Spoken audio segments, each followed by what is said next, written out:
How's it going, my dudes? Welcome back to another video. So yesterday I'm quite surprised to hear that quite a few of you guys actually pulled for Rolf, and not only that, you actually managed to get him within like 5 pulls. So congratulations to you guys who managed to get him. And for those of you who did not manage to get him, don't worry, he is part of the permanent pool. You will eventually get him, and the game gets more generous down the road. And do take note that one of the more major game-changing events are going to come soon, and that is the skyscraper. So that will be coming towards the later part of December, and it will be a permanent mainstay event, much like the Necropolis. So we can expect more regular pulls when that event drops. So for today's video, we are going to take a look at how we can use Rolf, and in particular we're going to use him manually because number 1, it is a bit difficult to achieve level 3 power flips currently, and number 2, it's a little bit hard to synchronize your skills without actually playing it manually. So there is a lot of untapped potential while using Rolf, so let's see how this works. But do take note that we are just at the beginning of power flip. Our strategy will change vastly over time, and we will become a lot more powerful along the way. So this is how the team is going to look like. We are using Rolf with Murakumo because Murakumo grants us a lot of extra power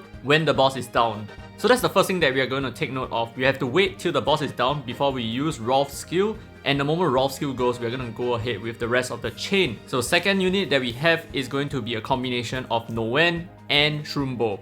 Now, Noen's use here is very simple. She is not meant for healing so much. We are going to use her for number 1, her skill. Okay, so she increases the fire leader attack, and she also increases power flip damage for all allies. And this combination is going to be very powerful for our power flip damage. And taking a look at her abilities, right, when a skill is activated by fire units, she also adds another 5% to the attack for leader, and she reduces the power flip level 3 requirement by 2. We are not too bothered by her main skill, so honestly she doesn't need to be a main because all of our DPS drops all at once, and we don't really need to rack up combos afterwards. The boss should go down pretty soon after all our skills go off. So she will be pretty replaceable in this team, to be honest. You can use even New Year's Luluka, that works fine as well. And next up we have Shroombo because Shroombo does 30 combo in one single skill, so let's check it out. And there you go, so he is going to be very useful to have. And on the third unit we have Wagner with Bianca. Now Wagner is slightly more replaceable because what he's meant for over here is to do 30 combos as well. His Hyper Beam does 30 combos. But not only that, he also has extra power flip damage bonus, but his main is super important because you reach a level 3 power flip easier and you do a little bit more power flip damage as well. And for Bianca, it's pretty clear what she's used for. 25% extra attack to the leader and 15% extra damage for the leader dealt against foes with debuffs.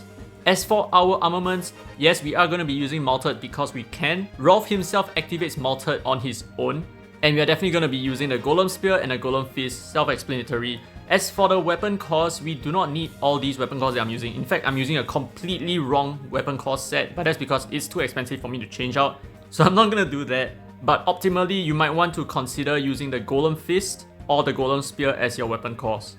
Or even the Golem Shield works fine. Every 5 times a unit power flips, you add 5% to power flip damage. So while you are stacking your skill gauges, you're actually going to be able to build your final power flip damage along the way. So this is going to be quite key as well. Now let's take a look at the run. So do take note that everything has to be on manual because nothing synchronizes well. So you may have to do this a couple of times to get a hang of it before you actually understand what the strategy looks like.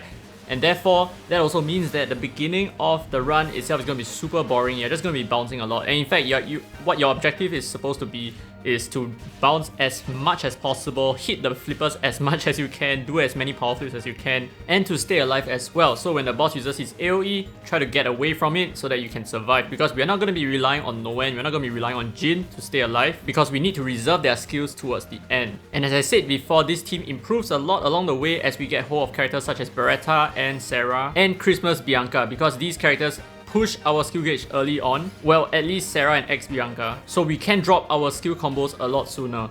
Okay, so we're going to use our skills in order, Unit 1, Unit 2, Unit 3. So we're going to wait for the boss to go down very soon over here. Now we are currently at 5 chain, we are waiting for the 6, and I think now, yeah, they are just waiting for me, right?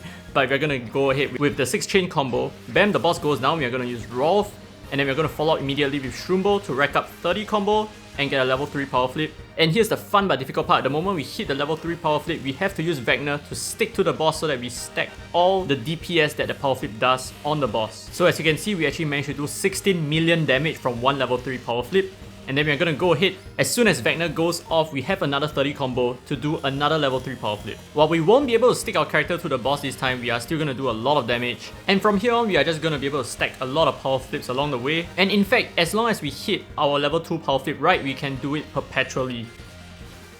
So that is the run. Like I said before, you actually require a lot of practice beforehand. I've done this several times. I think I've done this upwards of 10-20 times just to get it right. And it's a huge pain in the ass. That's why I don't really like to manual that much. But this team is extremely powerful. As you can see, we actually racked up the highest score in DPS, even though we really only just use our skills once, right? And the run is also pretty fast with 1 minute and 15 seconds on the clock. However, we are doing this manual after all. So I hope you enjoyed this video. If you did, don't forget to leave a thumbs up, it really helps the channel. This has been free to play by the way, and as always, I will see you in the next video.